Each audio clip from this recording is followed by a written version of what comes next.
Hey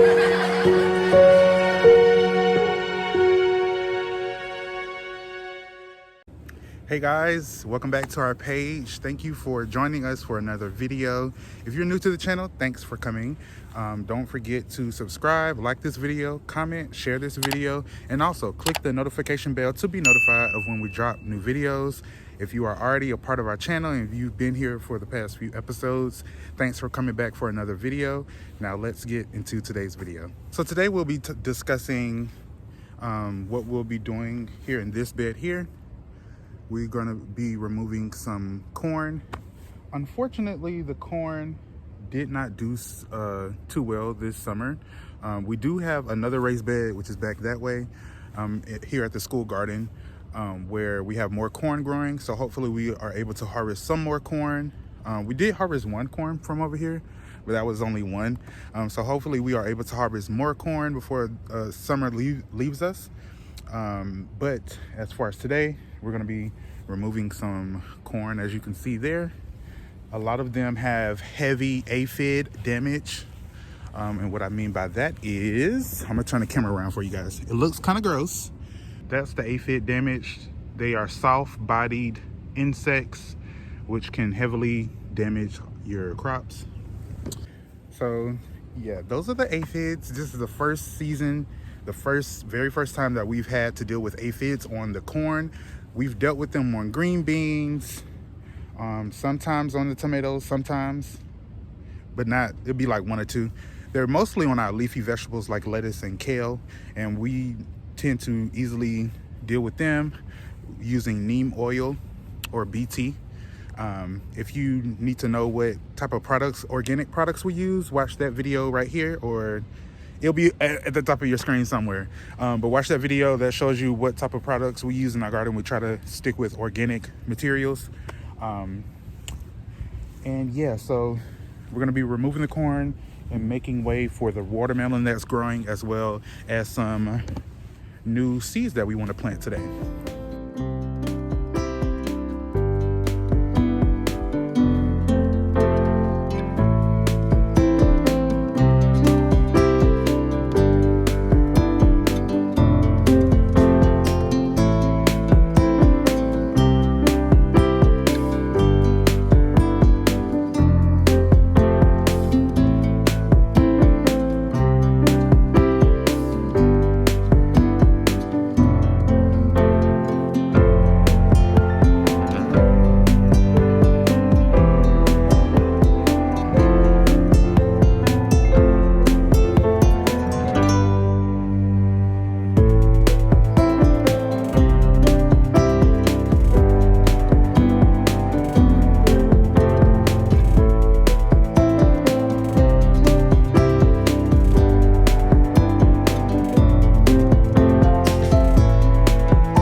All right, so before our frost comes here in Georgia, I believe we're in 8A, the region of growing areas. So we're either in 8A or 8B, but that season allows us, being in that area allows us to grow more produce even until, I would say, mid-November. So we have up until mid-November before the frost really comes and starts killing everything. So we have two squash varieties here, right here. The first one is the Ford Hook zucchini, which has 57 days to harvest. So until it's currently August, I think today is August 18th, I believe. So we have at least 60 down, I would say between 50 to 60 days to continue to grow. So we're gonna try to grow some more zucchini, because we only had two plants, and it dawned on me once we got to July that we don't have enough zucchini, and I didn't know that we had extra zucchini seeds. So it's better now than never.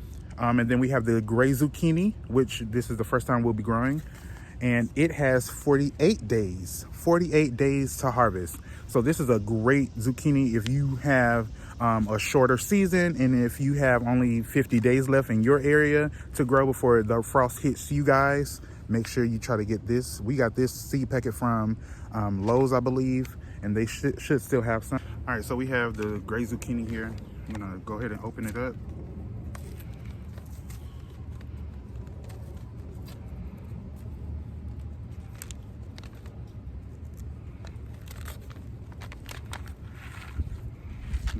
The seeds look like regular zucchini seeds, regular squash seeds, and we're just gonna plant.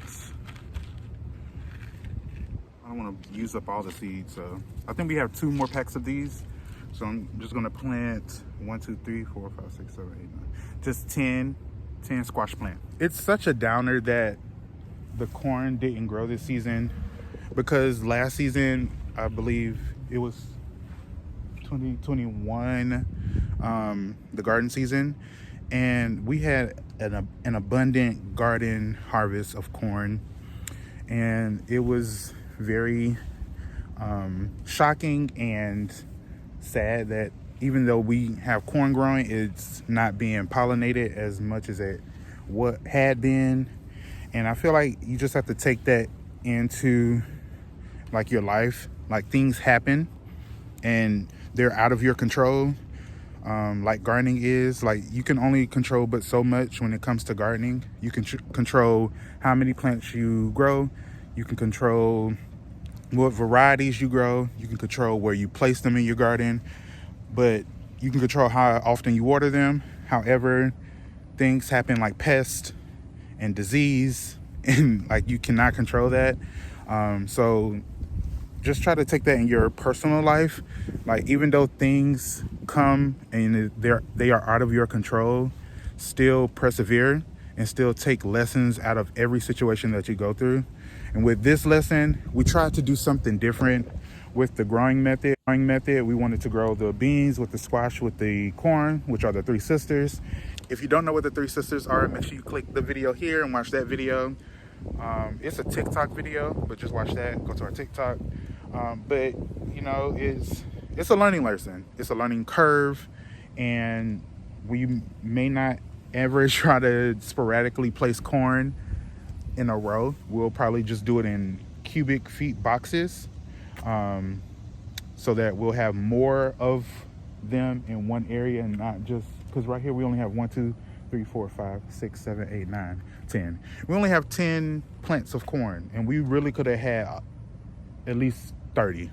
So, you know, you live and you learn, and we just want to inspire you guys to do the same in your life. Whatever you deal with in your garden or your personal life, take that as a lesson, write it down, journal it, so once a few years pass, you look back on it, you see that you've grown, you've changed, and you've used all of the lessons that you've learned and applied them to your life and to your garden.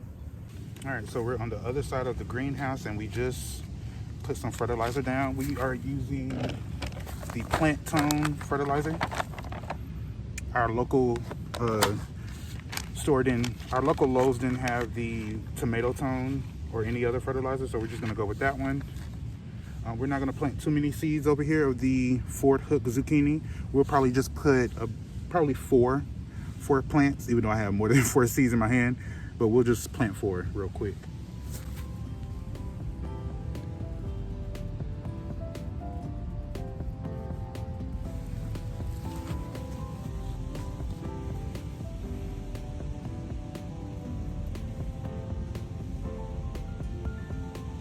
There we have it, and then we're gonna water them in, and we'll head out of the garden. We're not going to water the seeds. It just rained last night, and I do believe it is supposed to rain either today or tomorrow, like a heavy rain. It's at least 70%. So we're just going to let them stay in the ground, and whenever it rains, that's what will water those plants. However, we will water in some snap peas though, to give them a better chance at germinating. And yeah, thanks for watching today's video. We hope you guys enjoyed it. We hope you learned something from it. Let us know your thoughts on learning lessons in the garden down below. Thank you for joining us for our new segment, Thoughtful Thursdays. Make sure to follow us on Instagram and Facebook at EBLLCINC. Also on TikTok at Project Grape. And we will see you guys later in the garden. Bye.